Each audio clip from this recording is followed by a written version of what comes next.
Acidity और पेट में जलन आज के टाइम में एक आम बात है, पर कैसे ये हमारे लिए बड़ी समस्या बन जाती है और हमें बेचैनी होने लगती है। रात के टाइम में ये परेशानी और बढ़ जाती है। Hi, I am Neelu and I am a psychiatric counsellor. आज के इस वीडियो में हम जानेंगे कि एसिडिटी और पेट में जलन के क्या कारण है और कैसे ये हमारी डेली लाइफ को अफेक्ट करती है और क्या चेंजेस करके इस प्रॉब्लम को काफी हद तक हम सॉल्व कर सकते हैं बिना मेडिसिन के यूज किए। पहले हम पेट में जलन का कारण जानते हैं और फिर इसे सही करने के उपायों के बारे में बात करेंगे।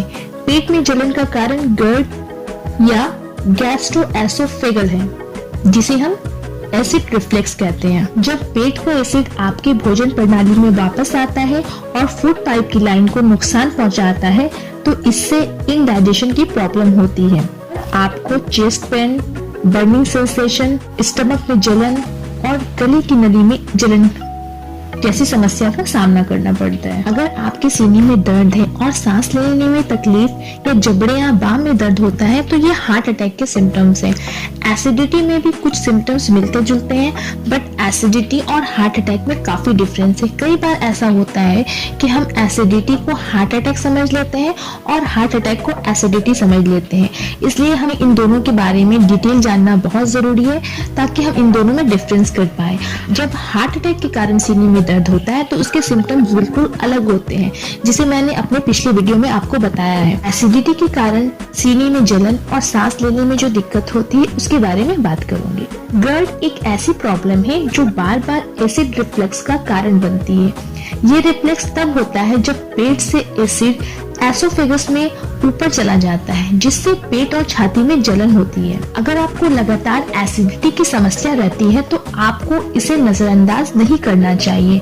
भोजन नली के निचले हिस्से के आसपास की मांसपेशियों का एक गोलाकार बैंड शिथिल हो जाता है और भोजन और तरल पदार्थ आपके पेट में आसानी से चले जाते हैं। इसके बाद ये फिर से बंद हो जाता है। अगर ये असामान्य रूप से शिथिल हो जाता है या कमजोर हो जाता है, तो पेट में उत्पन्न एसिड आपके भोजन नली में वापस आ सकता है, जिस कारण आपके सीने में अक्सर जलन होता है। एसिड के लगातार भोजन नली में वापस आने से इसकी अंदरूनी सतह में जलन हो सकती है, जिससे एसिफेगिट्स सूज भी सकता है और ये सूजन भोजन नली की अंदरूनी सतह को डैमेज कर सकता है, जिसके कारण हमें काफी सीरियस प्रॉब्लम भी हो सकती है। हम क्या चेंजेस करके इस एसिडिटी को, इस बर्निंग सेंसेशन को धीरे धीरे कम कर सकते हैं। हर इंसान अलग होता है और हर इंसान का शरीर अलग तरीके से बना हुआ है, तो एक फूड अगर जो एक व्यक्ति के लिए सुटेबल है, वो दूसरे व्यक्ति के लिए सुटेबल नहीं होता है। कुछ लोगों में कुछ फूड के प्रति काफी तीव्र रिएक्शन होता है, जिसके कारण उनके पेट में जलन होती है और GERD यानी कि गैस्ट्रोएसोफेगल के सिम्टम्स नजर आने लगते हैं। वो फूड है डेयरी फूड। विशेष रूप से उन लोगों में लैक्टोज होता है जो उनकी बॉडी बर्दाश्त नहीं कर पाती है। कुछ लोगों को बैगन, शिमला मिर्च, टमाटर खाने से एसिडिटी होती है।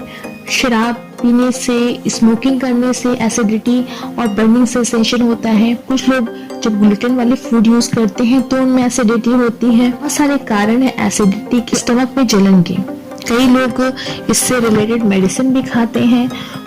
थोड़ी देर जब तक आप मेडिसिन खाते हो, तब तक आपको एसिडिटी से रिलीफ मिल जाता है, बट परमानेंट इसका आपको कोई इलाज नहीं मिलता।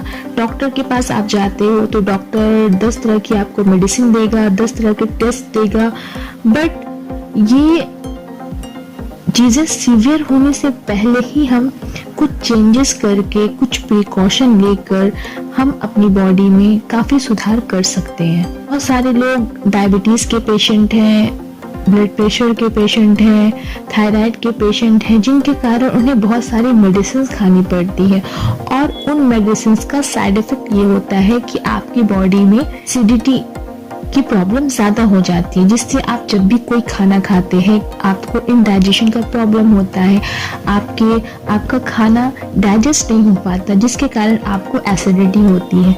अब यहाँ पे आप मेडिसिन छोड़ तो नहीं सकते, आपको मेडिसिन कंटिन्यू करना होगा, बट हम क्या चेंजेस करें, क्या बदलाव करें कि जिससे हमें ये एसिडिटी की प्रॉब्लम हमारी सॉल्व हो जाए या बहुत हद तक कम हो जाए। कई बार एसिडिटी के कारण बहुत सारे लोगों को चक्कर आता है, उल्टी तक हो जाती है। तो हम ये जानते हैं कि क्या चेंजेस करके हम अपने इस एसिडिटी को कम कर सकते हैं। GERD यानी कि GERD को रोकने के सबसे इफेक्टिव तरीका ये है, आप पूरे दिन थोड़ी थोड़ी मात्रा में खाना खाएं, थोड़ा थोड़ा खाएं, पूरा दिन भूखे ना रहें। कई बार ऐसा होता है कि मॉर्निंग में हमें चाय पीने की आदत होती है और हम खाली पेट चाय पी लेते हैं, जिसके कारण हमें एसिडिटी की प्रॉब्लम होती है। तो हमें इस आदत को कम करना होगा, पेट को एकदम खाली नहीं रखना है, धूम्रपान छोड़ना होगा, अपने बेड के सिरहाने के पायों के नीचे कुछ ईंटें रखें, इसे कम से कम 4 इंच से 6 इंच तक ऊंचा रखें। भोजन करने के कम से कम 2-3 घंटे तक ना सोएं। यदि आपका वजन ज्यादा है और आप मोटे हैं तो आप एक्सरसाइज करें, अपने डाइट में कुछ चेंजेस करें, और आप चाहते हैं कि आप अपनी एसिडिटी से छुटकारा पा लें तो आपको अपने डाइट में कुछ चीज़ों को शामिल करना होगा। सबसे पहले आपको सब्जियों का यानी कि वेजिटेबल्स का यूज करना होगा, बट ऐसी सब्जी जो आपके के लिए बेनिफिट यानी कि फायदेमंद हो। आपको बैगन, शिमला मिर्च, टमाटर ये सारी चीजें अवॉइड करनी होंगी। हरी सब्जी खाएं, पत्तेदार सब्जी खाएं, ब्राउन राइस खाएं, जौ का दलिया खाएं, फल यूज करें, केला, सेब, नाशपाती ये सारी चीजें खाएं, बिना चर्बी वाला मांस खाएं, चिकन खाएं, मछली खाएं, अंडे की सफेदी खाएं, जितना हो सके जर्दी को अवॉइड करें। तेल, मिर्च, खासकर लाल मिर्च, इन सब चीजों का यूज आप कम करें। हमारी एसिडिटी क्यों बढ़ती जाती है? आप अपनी बॉडी को सबसे बेहतर जानते हैं, आप क्या खा रहे हैं और उसका क्या इफेक्ट आपकी बॉडी पर पड़ रहा है। डॉक्टर से अच्छा आप अपने आप को खुद बता सकते हैं, क्योंकि हम अगर तली हुई चीजें खा रहे हैं और उसके बाद हमने पानी पी लिया तो हमें एसिडिटी की प्रॉब्लम होनी ही होनी है। आप अचानक से तली हुई चीजें खाना नहीं छोड़ सकते, बट धीरे धीरे इसकी आप क्वांटिटी कम कर दें।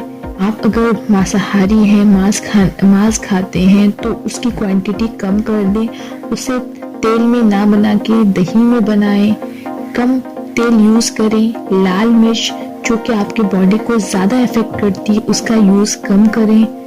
जितना हो अंकुरित चने खाएं, अंकुरित हरा मूंग खाएं। सारी चीजें आपकी बॉडी के लिए काफी हेल्दी है और इससे आपकी एसिडिटी की समस्या बहुत हद तक सॉल्व हो सकती है।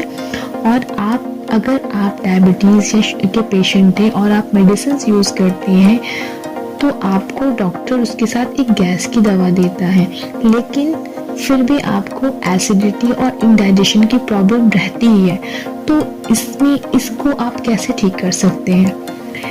किसी भी बीमारी का इलाज मेडिसिन है, बट मेडिसिन के साथ साथ अगर आप कुछ प्रिकॉशन लेके चलते हैं, अपने खान पान में सुधार करते हैं, तो आपको मेडिसिन बहुत कम हद तक यूज करनी पड़ेगी।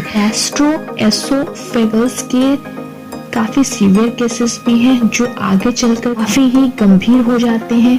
तो उस गंभीर समस्या तक जाने से पहले हम अपने खान पान में, अपने रहन सहन में कुछ बदलाव करके अपनी इस प्रॉब्लम को सॉल्व कर सकते हैं।